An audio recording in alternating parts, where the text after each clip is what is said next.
Raise your hand if you have recently had to introduce yourself or make small talk. Yes, that is what today is all about. How to speak better in the moment. My hunch is, for many of you, introducing yourselves and making small talk at some points was challenging. It's awkward. It can be uncomfortable.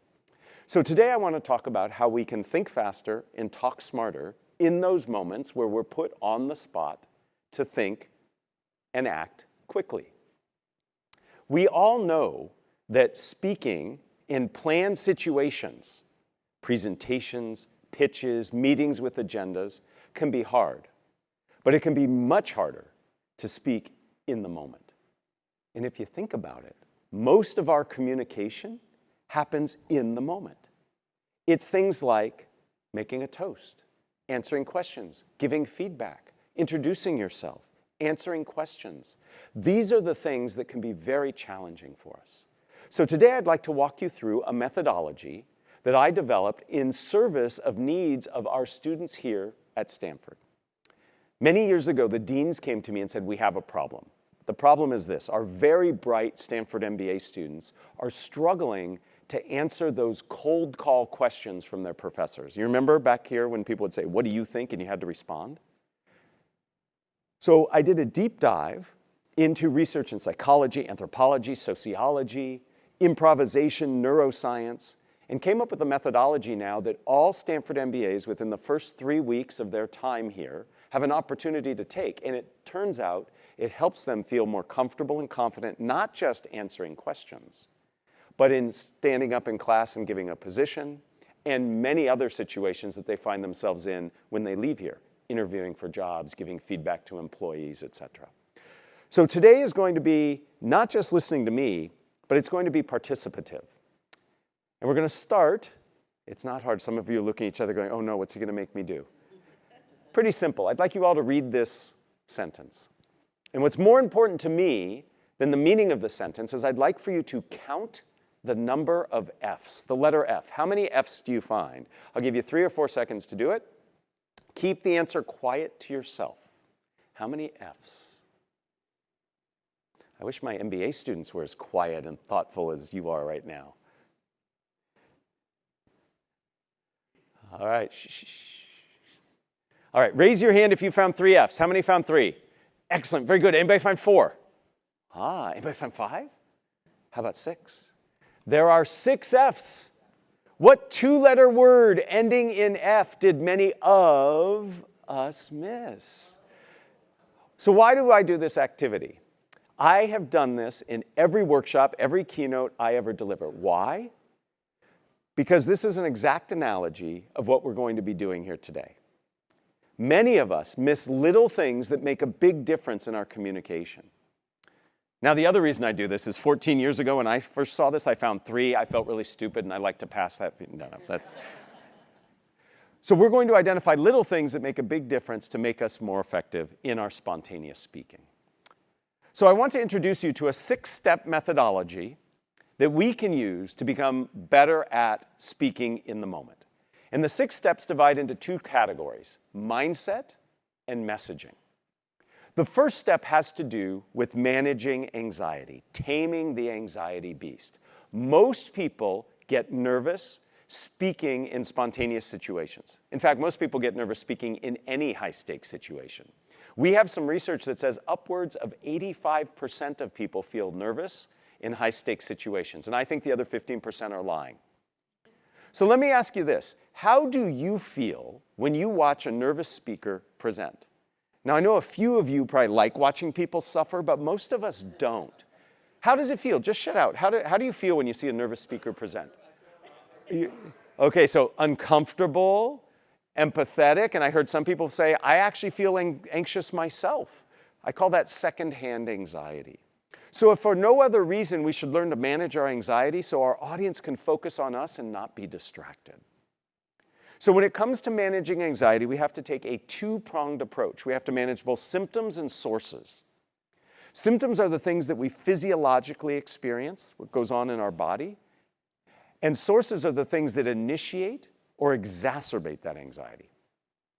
So I'd like to hear from some of you What happens for you when you get nervous when you're put on the spot? I'll start. I blush and I perspire.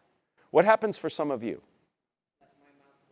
Mouth goes dry. I call this plumbing reversal. What's normally dry gets wet, and what's normally wet gets dry. So you get sweaty palms but dry mouth. Really weird, right? What else happens? My brain actually goes blank. Yeah, you freeze. You can't remember what to say. What else happens? Please. Rapid heartbeat. Yeah, you feel your heart pounding, right? Some of us get shaky. These are normal and natural responses to anxiety. Your body sees speaking in the moment as being under threat, and it invokes the fight or flight response. And these are normal and natural responses.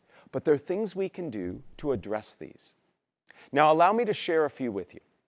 The first and best thing you can probably do is to take a deep belly breath. The kind of breath you would take if you've ever done yoga or Tai Chi or Qigong, a deep belly breath. And what's interesting is it's the exhale that's more important than the inhale. So my rule of thumb, or shall I say my rule of lung, is you want your exhale to be twice as long as your inhale. And if you take 2 or 3 of these deep belly breaths, you'll actually reduce the rapid heart rate, the rapid breathing that causes you to speak faster, and you'll feel calmer. So before you walk into a room where you think you might be asked for feedback, or you know questions are coming, or before you unmute on that Zoom, take this deep belly breath and it will help. Now, if you get dry mouth and you know you're going into a situation where you might have to speak in the moment, drink some warm water, suck on a lozenge, or chew some gum. Obviously, you don't want to do that while you're in the midst of speaking, but that will help reactivate those salivary glands. If you're like me and you blush and you perspire, hold something cold in the palms of your hand. The palms of your hand are thermoregulators for your body. Just like your forehead or the back of your neck, if you've ever had a fever and you put a cold compress on your head to cool down. Because your heart rate is going up, because your body tenses when you're stressed, you have more blood going through tighter tubes, your blood pressure goes up. And that causes you to get hotter. It's like you're exercising. So we can reduce the sweating and the blushing by cooling ourselves down. In fact, before I started speaking today, I was holding a cold bottle of water to help. So these are some of the things we can do to manage our symptoms of anxiety. If I didn't talk about a symptom you have, there are resources I'll share at the end of the talk that can help you find ways to manage your anxiety. Now, there's another side too. We have to think about sources. Sources are the things that initiate or exacerbate our anxiety. There are many. Let me talk about one. Many of us are made nervous by the goal of what we're trying to achieve when we communicate. My students want to get a good grade. The entrepreneurs I coach want to get funding.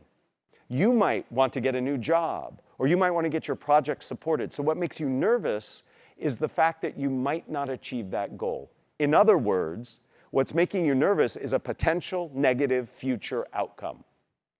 So how do we short circuit that? We become very present oriented. Because if you're in the moment, by definition, you're not worried about the future. So how do we get present oriented? One way is to do something physical. Walk around the building before you go in for that job interview. Another way is to listen to a song or a playlist, just like athletes do. You can do what I do. I get present oriented by talking to people. Before I got up here on stage, I was talking with many of you. That helps me get present oriented. I can't engage in a conversation and be thinking about what might go wrong in my presentation or Q&A session.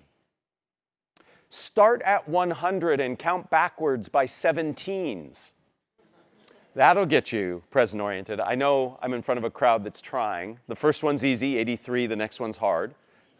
My favorite way to get present oriented is to say tongue twisters. You can't say a tongue twister right and not be in the present moment. Some of you are going, uh-oh. That's right, I'm going to ask you to say my favorite tongue twister. I said this tongue twister right before I walked out here. It warms me up and it gets me present oriented. Many of us assume that we can just go from silence to brilliance without warming up our voices. But you know, if you've ever played a sport or exercised or played a musical instrument, you should warm up first. So let's try it. My favorite tongue twister takes 5 seconds to say, has 3 phrases. And if you say one of the phrases wrong, you'll say a naughty word. So I'm listening to hear. Okay, let's try it. Repeat after me. I slit a sheet. A sheet I slit. And on that slitted sheet I sit. Excellent. Nobody said that naughty word, and I'm sure you all know what it is. So by managing our anxiety, both symptoms and sources, we prepare ourselves to be better when we speak in the moment. The second step in our process has to do with maximizing mediocrity. We get in our own way. I have the audacity in front of my Stanford MBA students on the first day of class to say, maximize mediocrity. Their jaws drop. They've never been told to be mediocre. But why do I recommend this? It boils down to this.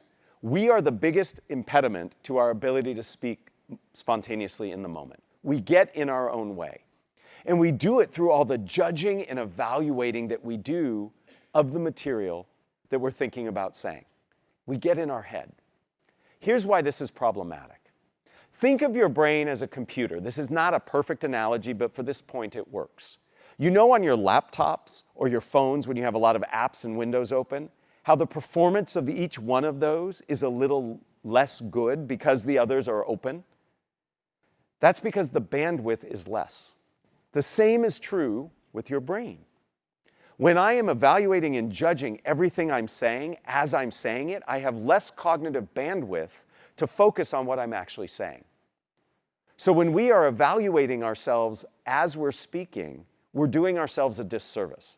Now, be very clear. I am not saying you should never judge or evaluate your speaking. You should. But we can turn the volume down a little bit to give us more resources so we can be more present and be more effective in what we're saying. So the true sentence that I tell my students at the end, I start with maximize mediocrity, and then I end the class by saying maximize mediocrity so you can achieve greatness. If you give yourself permission just to answer the question, just to give the feedback, just to have the small talk, then you put yourself in a position to do it very well. But when I say to myself, I have to give the right answer, the best feedback, I need to be the most interesting in small talk, it reduces the likelihood that you'll do those well. So step one is manage anxiety. Step two is turn down that volume on that mental observation and evaluation we're doing, and that puts you in a position to be more present and more engaged. The third step of the methodology has to do with the fact that many of us see speaking in the moment and in general as threatening and challenging.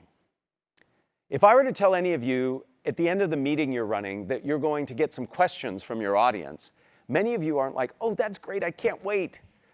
You say, oh no, I better do a good job. I'm afraid they're going to see what I said is wrong. They're going to challenge me. Many of us see these situations as threatening and challenging. And when we do so, it impacts not just what we say, but how we say it. We tend to retreat. We make ourselves small. Our answers are curt. Our tone is harsh because we feel we have to defend.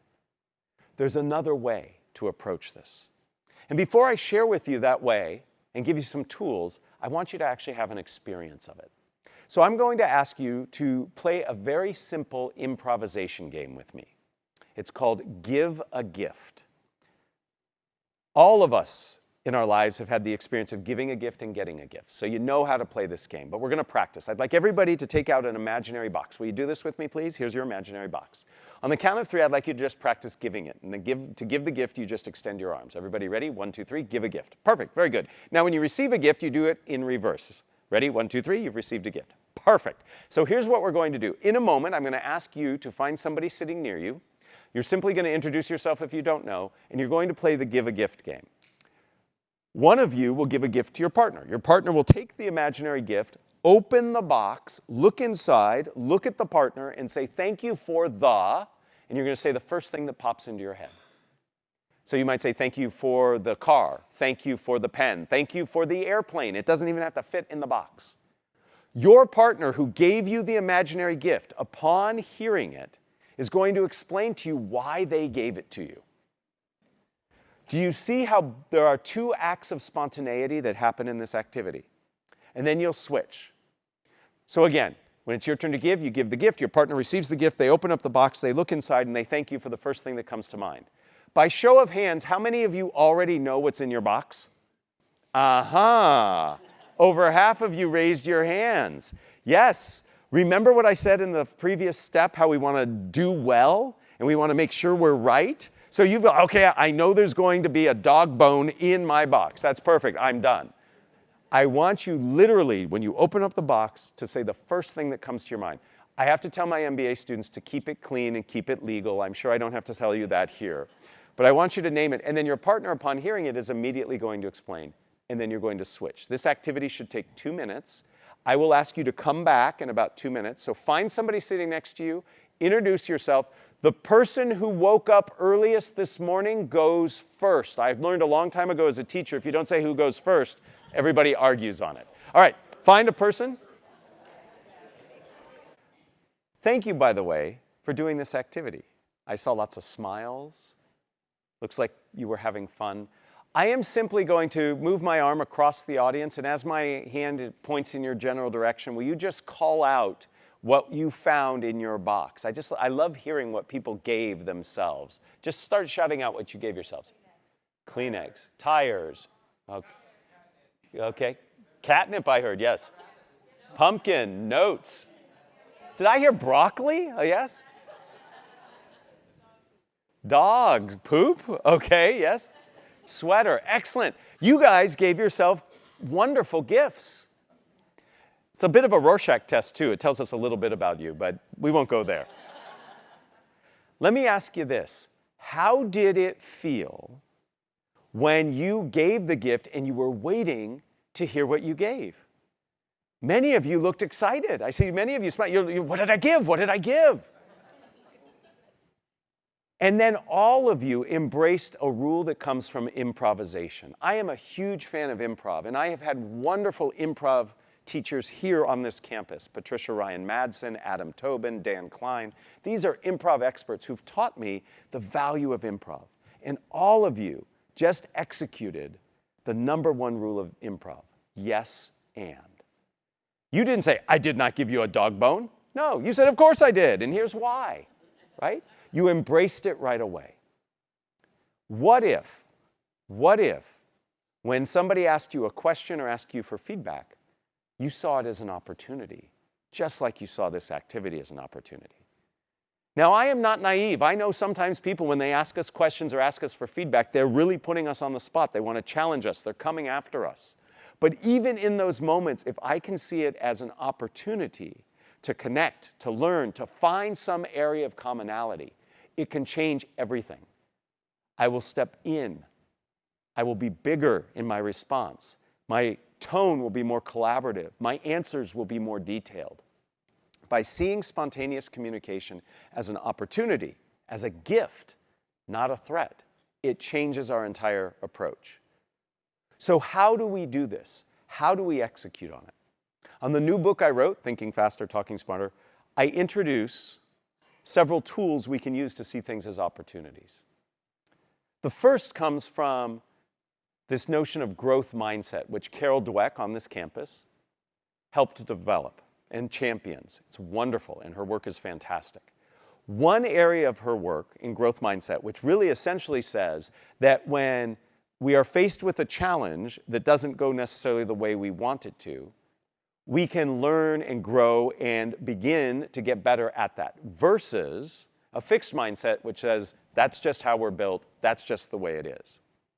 A growth mindset, again, opens to opportunity. And one aspect of it that I really resonate with is this notion of not yet. Just because something didn't go the way you want to doesn't mean it never will go the way you want. It just means not yet. Maybe you don't have the skills, you don't have the practice, but it means you can get there. So by adopting a not yet mindset, it helps us see things as opportunities, opportunities to learn, opportunities to grow. So when you meet with a frustration in your life, especially around communication, say to yourself, not yet. We've already talked about yes and. Yes and is where we see the possibility of connection. So even if you're in disagreement, in a negotiation that's happening in the moment, you can look for those areas of commonality. Where is it that we agree? Where is the yes? And from there, build. The third of these comes from the world of basketball. Many of you are familiar with Mike Krzyzewski, former basketball coach, Coach K. One of the things he is credited with instilling in his players, but in all of sport, is this notion of next play. If you're an athlete, say a basketball player, and you miss a shot, instead of ruminating and getting frustrated with yourself, move on to the next play.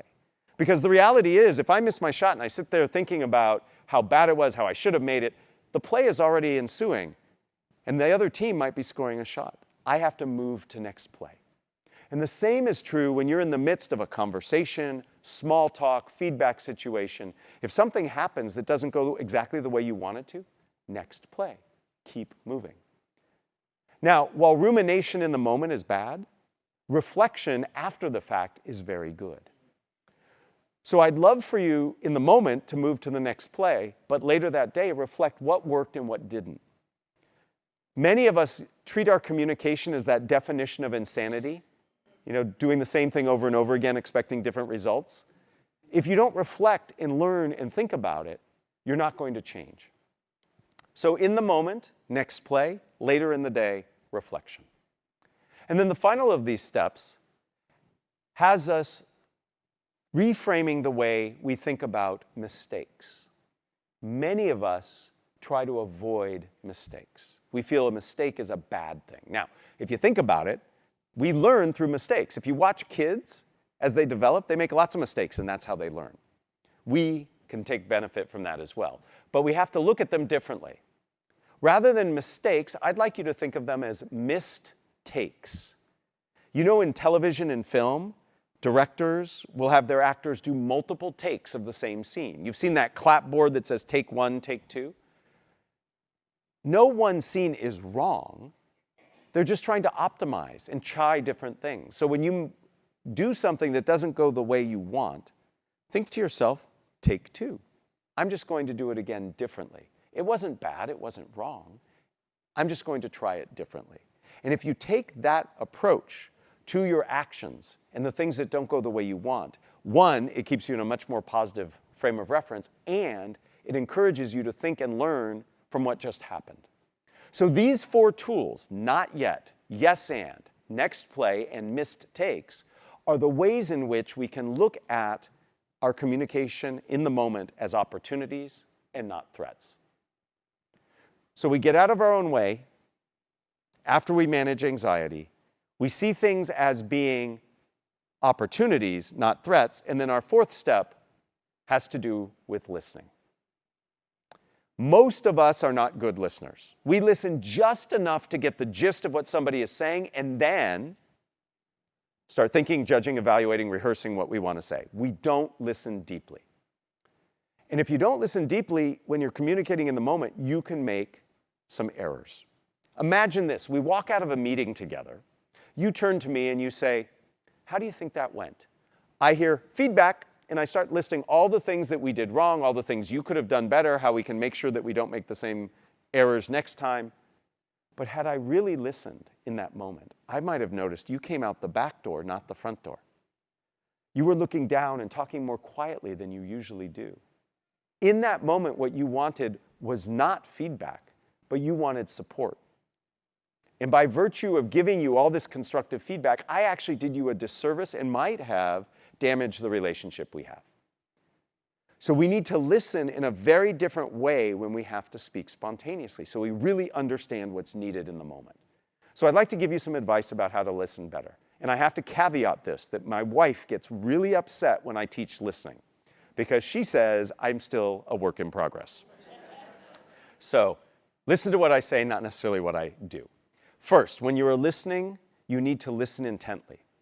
I heard a professor at another university say, he taught music and he was talking about jazz. And he had a jazz teacher, and I have to look this guy up to get his name, but he said, we need to listen until you sweat.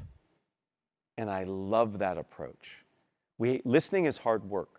So the first thing we need to do is when somebody's speaking, we have to listen to what's the bottom line of what they're saying. What's the crux of what they're trying to get across? And then second, we need to employ a strategy that I learned from a colleague here. His name is Collins Dobbs. And Collins teaches critical and crucial conversations here at the business school. And he has a methodology to help do that. And that methodology applies beautifully to listening. It's 3 things: pace, space, grace. To listen well, you have to give yourself a little bit of each of those. We have to slow things down. The world moves very quickly. We've got a lot going on. If I slow down, I can listen better. So the first step is to slow things down. Second, you have to give yourself space. Sometimes it's physical space. Move to a location where you can actually hear better. As I get older, everything is louder in the ambient sound. Move to a place where you can actually hear. But also mental space. Give yourself permission to be present-oriented in this moment, listening to this person. And then finally, grace. And grace is to give yourself permission to pay attention to what's going on in the environment, how the person says what they say, not just what they say. And grace refers to listening to your own intuition. We have heard lots of things. We have seen lots of things in our lives, and we get intuitions that come to us based on what we hear, and respect those as well. We often think listening is only what's coming in, but you can also listen to what's happening inside you. So, but with a little bit of pace, space, and grace, and focusing on the crux of what somebody is saying, you can listen better. One of the best tools we can use to listen better is to ask either clarifying questions or to paraphrase. We have this notion that we have to respond in the moment right away. If I don't respond right away, it means I'm not confident, it means I don't know my stuff, and yet we can pause a bit to actually reflect on what we're listening to before we respond. So I can literally just take a pause. Some of us feel pausing is bad, but pausing can be great. I can ask a clarifying question. That gives me a little bit of time. Or I can paraphrase, which is where I take something you've said, synthesize it, and present it back to you in a way that's distilled down. So it's not like what a 5-year-old does who just parrots back what you say. That's annoying. But you look for the key idea and you repeat it back. The thing with asking follow-up questions and paraphrasing is these are lower order cognitive skills. In other words, I can be thinking about what I want to say next while I'm doing those. So we're going to do a paraphrasing activity. It's very quick, very similar to what we did with Give a Gift. In a moment, I'm going to ask you to find a different partner in the room, and I'm going to ask you to share a story of your name. And it can be anything related to your name you want. It can be very deep and meaningful. It can be fun. For 30 seconds, you're going to tell a story of your name. This activity is not about storytelling. This activity is about paraphrasing, because the person you're telling it to is going to paraphrase what you said. And then they're going to ask a question, because paraphrasing never happens by itself. It's always followed by something, maybe your answer, maybe connecting to the agenda, maybe asking a question. So let me give you an example of what this is like. So I'm going to tell you a story about my name for 30 seconds. I'm going to ask for a volunteer, if you'd like, to paraphrase what I said, and then another volunteer to ask a question. Now, you do not need to answer the question. But by training yourself to ask a question immediately after paraphrasing, you're training yourself to keep the conversation moving. Paraphrasing is never something you do in and of itself. You always use it to move on. So here's a story of my name. My name is Matt. All through my childhood, I was teased mercilessly because Matt rhymes with everything. Okay? Lazy as a doormat, silly as a cat, you're fat. I was teased all the time. When my wife and I started our family, it was very important to me that our children not be named something that was easily teasable. As a teacher, I have a built-in focus group. So I went into my classroom, I wrote the 3 names that my wife and I were willing to call our kids, and I gave my students 5 minutes to come up with the most heinous, mean, bad rhymes and everything they could. And we named my children the names that had the shortest lists. So that's the story of my name. Is there somebody here who'd be willing to just paraphrase my story? Again, a paraphrase gets to the crux of it. I see your hand here, sir. Yes? So that wouldn't happen. Excellent. Great paraphrase. Essentially, what he said, for those of you who couldn't hear, is you stress tested your kids' names. Right? That's a great paraphrase. What is a reasonable question that you might ask? Yes? What are the kids' names? Yes, I'm not going to tell you because they would be very upset, but I'll tell you that my kids are not teased because of their names. Now, they're teased for lots of other things, but not their names. Do you see how paraphrasing can actually help you listen more intently? So here's what I'm going to ask you to do. Find somebody else sitting around you, introduce yourself, and the person in your partnership who had to travel the farthest to get to campus for the event. Not this morning. If you're not local, you're staying in a hotel that's close by. But where you came from, whoever traveled the farthest will go first. You'll tell a 30-second story about your name. Your partner will immediately paraphrase and ask a question. You need not answer it, and then you'll switch. This should take us 2 minutes to do. Find a partner. Tell a story of your name. How did it feel to have your story paraphrased? It feels good, doesn't it? It feels good to have your story paraphrased. It feels good to be listened to.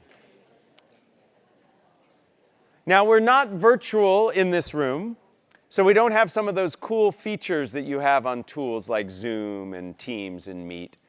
So we're going to do it the old-fashioned way. Will everybody put your fist out like this? This is a yes, thumbs up yes, thumbs down no, no middle fingers. Did your partner paraphrase well your story of your name? I am seeing almost exclusively thumbs up. I see one sideways and we might have one thumbs down, but there's always one in every crowd. No. How did it feel? How did it feel to listen to paraphrase? How did it feel to do this? Hard, right? I see thumbs up, but it was hard, right? You had to listen in a different way. When I looked at all of you doing this, you were leaning in, you were nodding. It was clear that you were listening with intensity. We have the capability to listen well, but we have to encourage ourselves to do it. And when we speak spontaneously, it is critical to listen well. So we've now completed the first 4 steps of the process. Manage anxiety, get out of our own way, see it as an opportunity, listen well.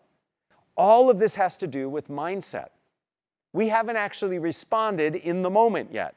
So that's the next part, and that's messaging. And messaging has 2 components. First, it has to do with structure. Structure is critical. How you put your messages together matters. Most of us just ramble and give lists of information when we're put on the spot. And your brain is not wired for lists. It's very hard for us to remember just ramblings. Our brains are actually wired for structure, for story. A story, to me, a structure, is nothing more than a logical connection of ideas that has a beginning, a middle, and an end. I learned the power of story and the power of structure when I was an undergraduate here at Stanford many, many years ago. I was a tour guide on this campus. To this day, I can still walk backwards in a straight line while speaking. They trained us back then for 12 weeks. The most important thing they taught us, they said above all else, to be a good tour guide on this campus, you must never, ever lose your tour group. You are a bad tour guide if you get people lost. The same is true with us as spontaneous speakers. Never lose the audience you're talking to. How do we keep people together? We structure our responses. Structure helps us orient people and set expectations. If I showed up and I said, "Hi, I'm Matt, I'm your tour guide, let's go," how many of you would go with me? A few because you're adventurous, but the rest of you would be like, "Heck no, where are we going? Do I have the right shoes on? Should I go to the bathroom first?" A good tour guide, just like a good spontaneous speaker, sets expectations up front so you can pay attention to what's happening and not wonder what's coming next. Structure also helps connect ideas together. The biggest place, or the most frequent place, you will lose people as a tour guide is when you move from one place to the next. People just wander off.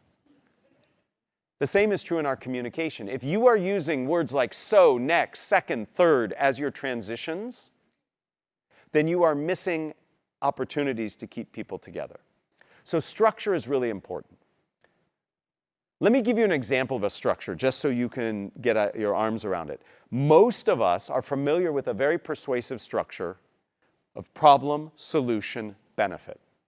If you've ever pitched an idea, if you've ever watched an advertisement, this is how they go. Problem, solution, benefit. Here's an issue, here's how we solve it, and here's the benefit. That's a structure. Beginning, middle, and an end. Now, my favorite structure in the whole world is 3 simple questions. What? So what? Now what? The what is your idea, your belief, your position, your product, your service, your feedback. The so what is why is it important to the person you're speaking to? And the now what is what comes next. Maybe I'll take your questions, let's set another meeting. Let me show you a demonstration. What, so what, now what is a great way to package up information. When you're meeting with your friends this weekend and somebody says, what are you up to? It's a great structure to update. Here's what I'm doing. Here's why I think it's important. Here's what I'm planning to do next. When you're giving feedback, you can give feedback in this structure. The feedback is what I saw or what I didn't see. The so what is why it's important, and the now what is what I'd like you to do differently. So imagine we come out of a meeting together and you say, Matt, how'd that go? I said, well, I thought it went really well, except when you were talking about the implementation plan. You spoke quickly and didn't give as much detail as you did elsewhere. When you speak quickly without a lot of detail, people might think you're nervous and aren't as prepared. Next time, slow down and use these 2 additional examples. Do you see how in the moment, just by following this structure, it gives me a good response? Structure is a tool. It's like a recipe. I am a lousy cook, but I have a much better chance of cooking well if I follow a recipe. So by having a recipe, all I have to do is put the ingredients into it. I know how I'm going to give you my feedback. I just have to think about what I say in the feedback. So structure helps you not only package up information for your audience, but it helps you prioritize what to say. And because the information is packaged well, your audience can take that information and share it elsewhere. Think of a job interview. When you're being interviewed, not only are you trying to communicate your skills and how you could benefit the company, but you're trying to equip your interviewer with the information that they can then take to the others involved in the hiring decision and represent you. And if you package up that information easily, they can tell your story really well. If you just give them a whole list of information, they're likely not to remember it. So structure is incredibly helpful in spontaneous communication. In the new book, the whole second half of it is specific spontaneous situations, making small talk, apologizing, giving feedback, introducing yourself, answering questions. And with each one, I assign or give a structure that you can use. This is not the final step, though. The final step is the F word of communication. And it's not that naughty one some of you are thinking about. It's focus. Many of us, when we speak in the moment, take our audiences on the journey of our discovery of what it is we want to say as we're saying it. In other words, we say more than we need to. We need to be focused and concise. My mother has a saying that I love. I know she didn't create it, but it's tell me the time, don't build me the clock. Many of us, when we are spontaneously speaking, build clocks.